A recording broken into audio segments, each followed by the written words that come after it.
Hi everyone, this is the Round Bottom Flask and welcome to the part 1 of our video lecture series for Chemical Equilibrium. For this video, I will be giving a brief introduction on what is chemical equilibrium, and I will also discuss the basics of equilibrium constants. So what we have seen in our general chemistry so far is that you have your reactants, they will react with each other to form your products until both the reactants or the limiting reactant has been consumed. Okay, that is pretty straightforward. You will not observe that your products will revert back to your reactant state. Now, there are some reactions that are what we call as reversible. That means that while the product is formed, but the product can also go back to its original reactants. So I'll give you an example here where here we have hydrogen gas reacting with iodine gas to form your gaseous hydrogen iodide. At the same time, your hydrogen iodide will decompose to its respective elements in their diatomic form. Now this arrow here, I don't know what this is called technically. It's just like it looks like two half-headed arrows that are pointing in opposite directions. So whatever it is called technically, what we know is that it denotes that this reaction is reversible. If you see this kind of arrow in your reactions, that means that reaction is reversible. Now let's track the progress of this reaction. So initially, what you have here is only your hydrogen gas and your iodine gas, and you don't have any hydrogen iodide present in your theoretical reaction vessel. Now, as your reaction progresses, the concentration of your hydrogen and iodine gas decreases while the concentration of your hydrogen iodide increases, which is to be expected because that means a reaction is occurring. However, the decline, the change will at first be sudden, but as time goes by, it will be very gradual until there will come a point in the reaction progress wherein there is no observable change in the concentrations of your hydrogen gas, iodine gas, and your hydrogen iodide products. So that doesn't mean that the reaction has stopped occurring. What does that mean is the reversible reaction has achieved at what we call as a chemical equilibrium. That means that the rate of formation of your hydrogen iodide gas is the same as the rate of the decomposition of your hydrogen iodide gas to its respective elements. So the rate of these two of this forward and this reverse reaction are the same, such that wala ga change ang concentration sang imo nga reactants kag products sang imo nga reversible reaction. Now, reversible reactions can be described quantitatively by the law of mass action. So, to describe the law of mass action, let's have our theoretical reversible reaction here. So, our product obviously is C and D with their respective stoichiometric coefficients, and your reactants is A and B with, again, the respective stoichiometric coefficients. Now, the law of mass action states that the ratio of the products and the reactants raised to the power of their respective coefficients in the balance reaction is equal to a certain constant.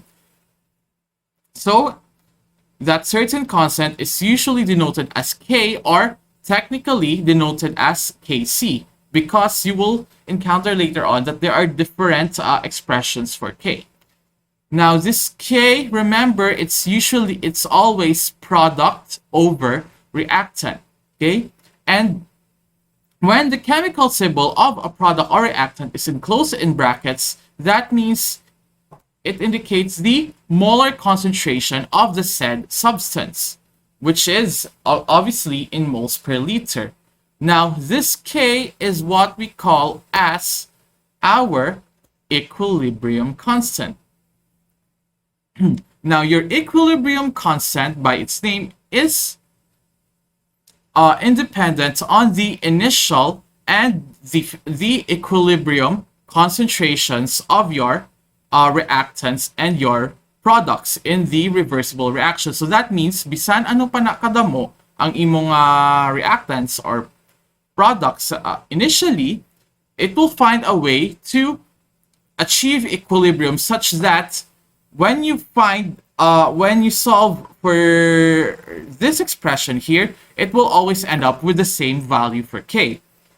Now, your K will also give you a crude description of the state of your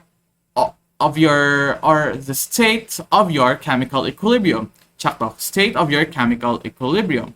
Now, if your K is greater than 1, that means the numerator is greater than the denominator, mathematically speaking. Since ang numerator is ang product, that means your product is more abundant than the reactant at equilibrium. If your K is less than 1, mathematically, your denominator is greater than your numerator, and since the reactance is at the denominator of your equilibrium constant expression, that means your reactants are more abundant than your products in your reversible reaction.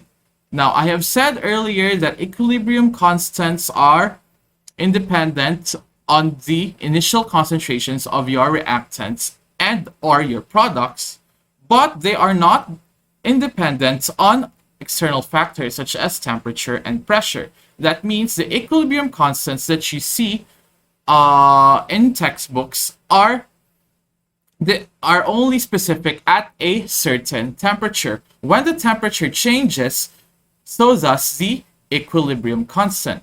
Now, because of the mathematical nature of your equilibrium constants, we can some sort of manipulate it algebraically.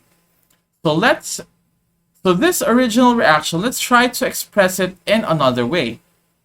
So let's say we flip the original reversible reaction. So A and beta, which is previously on the reactant side, we transferred it on the product side, and your C and D, which is initially on the product side, we transferred it on the reactant side. So therefore, this reaction will have its own equilibrium constant expression. We denote that equilibrium constant expression as K prime. So since product over reactant, so that will be A. Since A and B will now be your product, it will now be on the numerator of your equilibrium constant expression, while your C and D is at the reactant side will be the denominator of your equilibrium constant expression nga K prime. So let's try to take the reciprocal of this equilibrium constant expression here. So this is how you get your reciprocal. You have your I don't know if it's the correct term. You divide it into 1, but no, you divide 1 with this expression. I think that's the correct term. You divide 1 with this expression, and what will happen is your C and D will now go back to the numerator side, and your A and B will go back to the denominator side as with the original equilibrium constant expression. And coincidentally, this is actually your original equilibrium constant expression K that we have shown in the previous slides. So therefore, substituting this expression with K prime, and substituting this expression with K, therefore we can say that K is the is the reciprocal of your K prime and vice versa. So let's take our original theoretical equilibrium constant expression wherein A and B will react to form C and D in a reversible reaction, and try to multiply it with a certain factor. So let's multiply it by 3. So if you multiply the whole reaction by 3, the number 3 will be distributed on each terms. So you will get this tweaked chemical reaction. And this quote-unquote tweaked chemical reaction has its own equilibrium constant expression, which we will denote in this case as K double prime. So we write it here as this one. So if you notice, their exponents have a common factor, which is 3. Now we will use our exponential laws to some sort of factor out the number 3. So remember that in your exponential laws that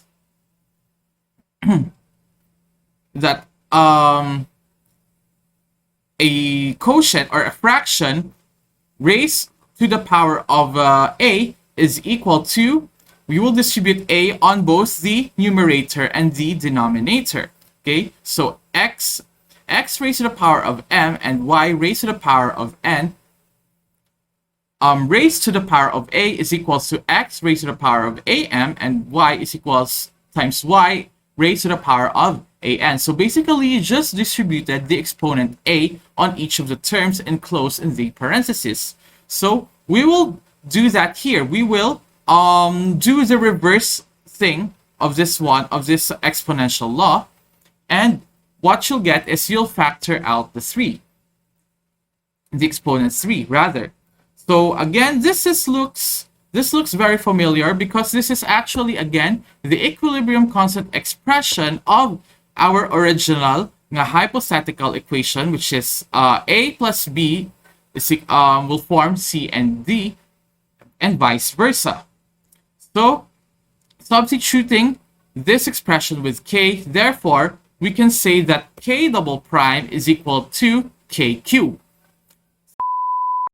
So what if we multiply our reaction with a certain factor wherein the factor is a fraction, just like our example here? So our factor in this case is 1/2. Since it is a fraction, what we just do is we divide all terms by 2, and you will get this expression here wherein all of the original stoichiometric coefficients are divided by 2. And this modified reversible reaction has its own equilibrium constant expression, which we will denote in this case as K triple prime. Okay, so again, just like before, it's product over reactant, and we know that any number raised to the power of 1/2 is the square root of that number.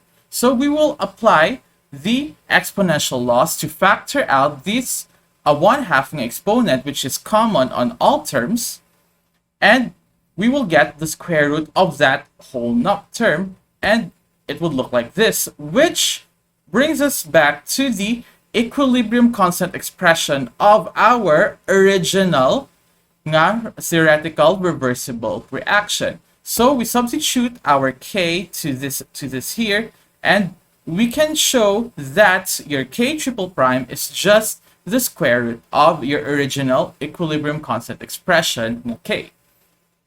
So what if we have 2 or more reversible reactions involved?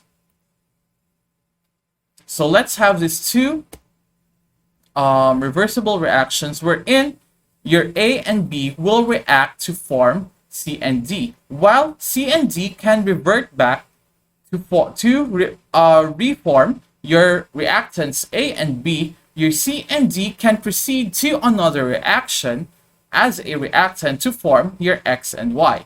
And these 2 reactions have their own equilibrium constant expression wherein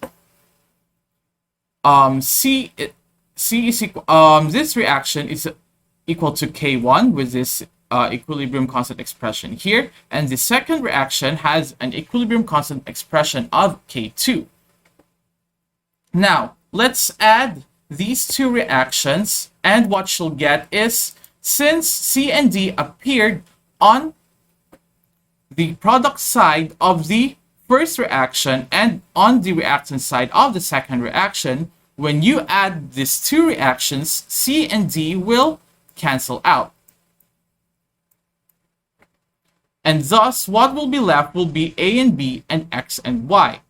So, it would look like some sort of your net reversible reaction, wherein your A and B will eventually form X and Y, wherein its equilibrium constant expression K is equals to X raised to the power of small letter x times Y raised to the power of small letter y, all over A raised to the power of small letter a, and B times B raised to the power of small letter b.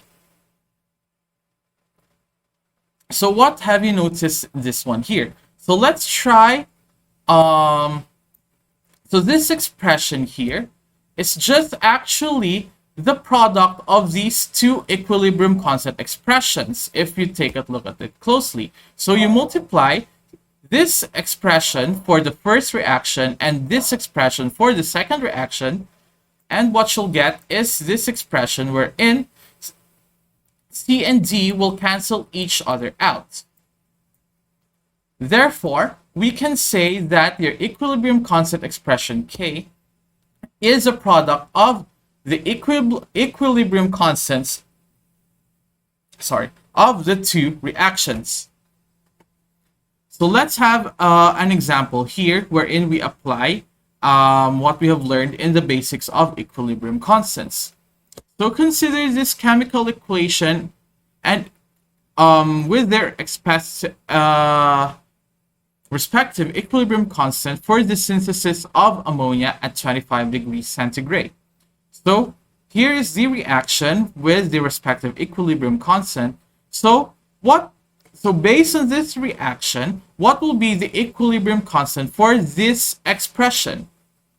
Now, if you can see, there is actually a relation between the original reaction wherein nitrogen will react with hydrogen to form your ammonia, and this one here wherein your ammonia will decompose to nitrogen gas and your hydrogen gas. So basically, based on our brief examination, we can say that the original reaction was reversed and their stoichiometric coefficients were divided by 2. So what it means is that we get then the equilibrium constant expressions for these two reactions. So let's say this is our K prime for the unknown equilibrium constant, which is this equilibrium constant expression here, which is N raised to the power of 1/2, and H2 raised to the power of 3/2, and the concentration of divided by the concentration of ammonia. And for K, which is the equilibrium constant expression for this synthesis of ammonia, which is the concentration of ammonia squared divided by the concentration of nitrogen multiplied by the concentration of hydrogen cubed. Now, we have already have a descriptive observation of the relationship between these two reactions. Now what we just need to do is we incorporate that into some sort of an equation. So since it was the reaction was flipped and divided by and raised to the power of 1/2, we can say that by flipping the reaction, the equilibrium constant of the flip reaction is equal to the reciprocal of the original reaction. We have established that earlier. And since i-divide mo pa ang stoichiometric coefficients niya by 2, that means k prime is equal to 1 to the reciprocal of the square root of your k.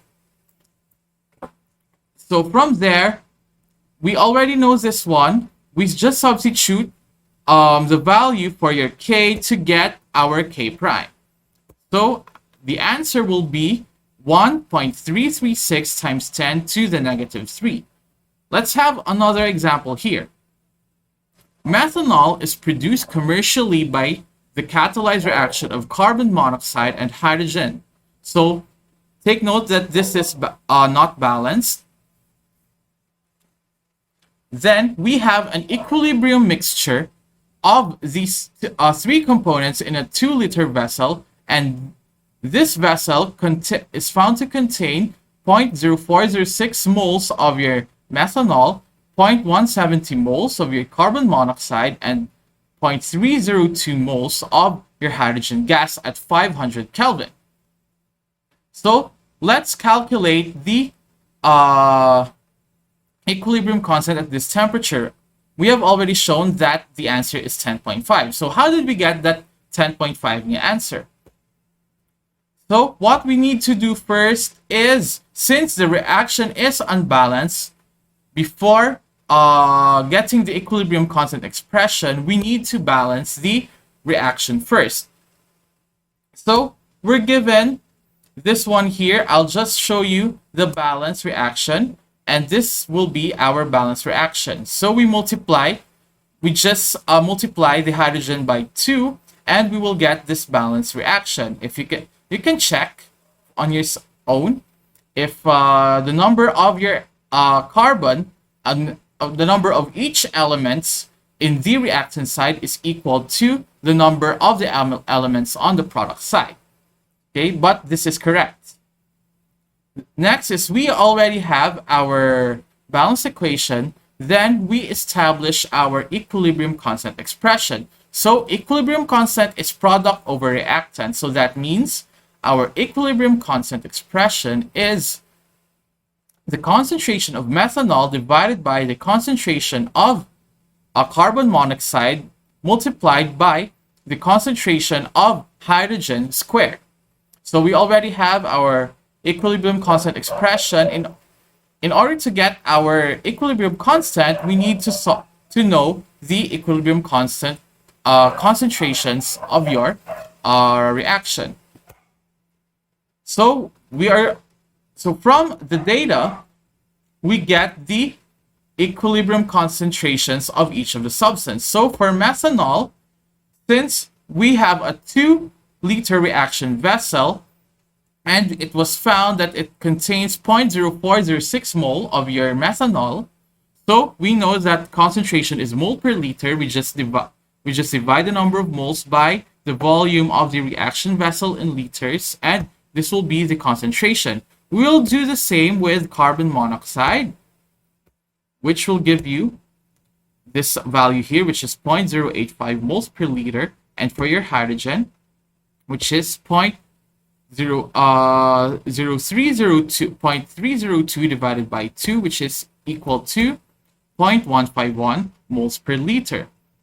Lastly, we already have our values. We substitute that to our expression for equal k. So we have this one here. We substitute our values, and what you'll get is the final answer, which is 10.474, or rounded off to the nearest tenth, and that is 10.5. So this is the end of my video. I hope you understand my discussion. And if you have any questions regarding the topic, please feel free to drop your questions in the comments below, and I'm also open to any suggestions on what chemistry topic should I discuss next. So once again, this is the Round Bottom Flask, and don't forget to subscribe to my YouTube channel for more chemistry lectures. So that's it, guys. See you